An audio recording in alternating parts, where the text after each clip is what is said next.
नमस्कार विद्यार्थी मित्रांनो. आजच्या या अत्यंत महत्त्वाच्या विशेष सेशनमध्ये सर्वांचे स्वागत आहे. आज आपण नेट सेट आणि एमएच सेट परीक्षेतील सर्वाधिक स्कोरिंग युनिट म्हणजेच युनिट 7 मधील डेटा इंटरप्रिटेशनवर फोकस करणार आहोत. अगदी सोप्या आणि स्पष्ट मराठी भाषेत आपण ग्राफिकल रिप्रेझेंटेशन समजून घेणार आहोत. तुम्ही नवशिके असाल किंवा पुन्हा परीक्षा देणारे, आजचे हे कन्सेप्ट बेस्ड टीचिंग आणि काही भन्नाट ट्रिक्स तुम्हाला पैकीच्या पैकी गुण मिळवून देण्यासाठी नक्कीच फायदेशीर ठरतील. चला तर मग लगेच सुरू करूया. आजचा आपला अजेंडा एकदम क्लिअर आहे.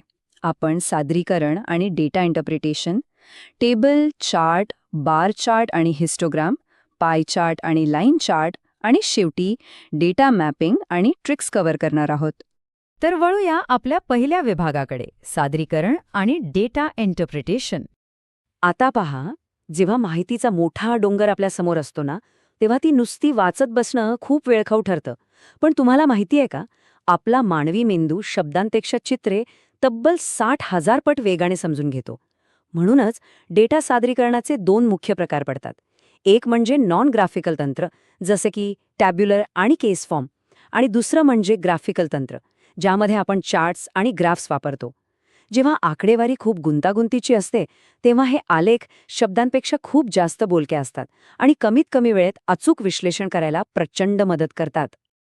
आता आपण पाहूया आपला दुसरा विभाग, टेबल चार्ट, जो खऱ्या अर्थाने डेटाचा भक्कम पाया आहे. इथे समोर दिसतोय तो एक बेसिक वन वे टेबल आहे. यामध्ये डेटा आडव्या रांगा म्हणजेच रोज आणि उभ्या स्तंभांमध्ये म्हणजेच कॉलम्समध्ये अगदी व्यवस्थित आणि समतोल मांडलेला असतो. आता या मांडणीचा फायदा काय? तर यामुळे विखुरलेला डेटा समजून घेणं, त्यातील गणितीय संबंध जोडणं आणि 2 गटांची तुलना करणं एकदम सोपं होऊन जातं.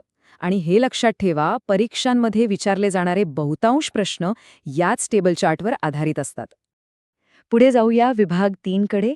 इथे आपण बार चार्ट आणि हिस्टोग्राममधील फरक आणि त्यांचे उपयोग पाहणार आहोत. आता या फळांच्या उदाहरणाकडे बघा. हा एक बार चार्ट आहे. याचा वापर आपण प्रामुख्याने श्रेणीबद्ध म्हणजेच कॅटेगरिकल डेटा दाखवण्यासाठी करतो, जसं की सफरचंद, केळी, द्राक्षे अशी वेगवेगळी फळे. हा डेटा सलग नसतो, त्यामुळे इथे आपण समान रुंदीचे आयत वापरतो. आणि सर्वात महत्त्वाची गोष्ट जी तुम्हाला नेहमी लक्षात ठेवायची आहे, ती म्हणजे प्रत्येक 2 आयतांच्या किंवा बार्सच्या मध्ये तुम्हाला एक समान आणि स्पष्ट अंतर दिसेल. हे अंतरच बारचार्टची मुख्य ओळख आहे. पण या उलट हिस्टोग्रॅमचं काम थोडं वेगळं असतं.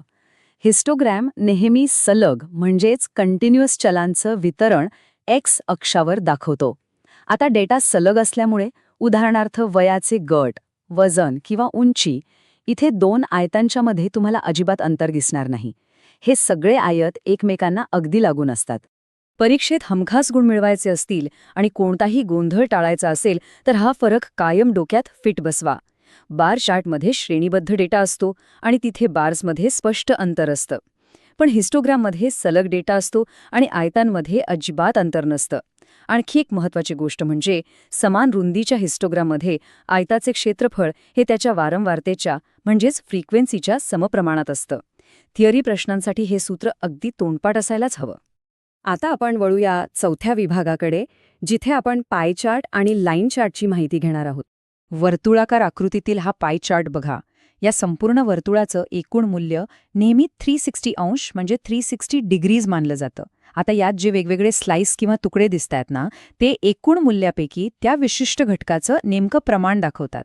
ज्या घटकाचं प्रमाण जास्त त्याचा स्लाइस साहजिकच मोठा असतो.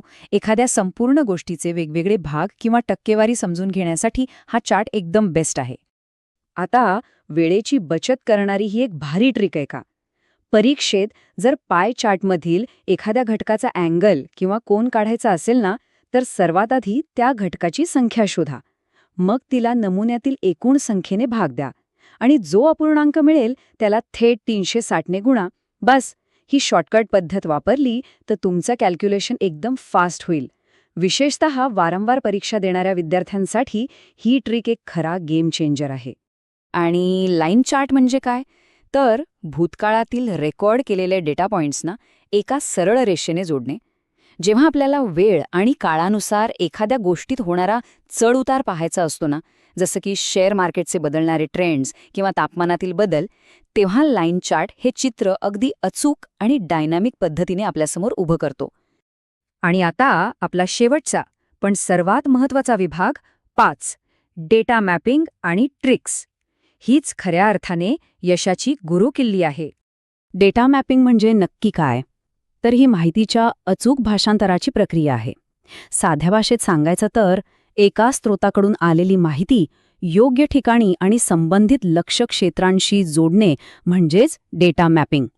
ही प्रक्रिया खूप नाजूक असते बरं का, कारण डेटा जर चुकीच्या पद्धतीने मॅप झाला तर संपूर्ण विश्लेषणाचा अर्थच बदलून जाऊ शकतो.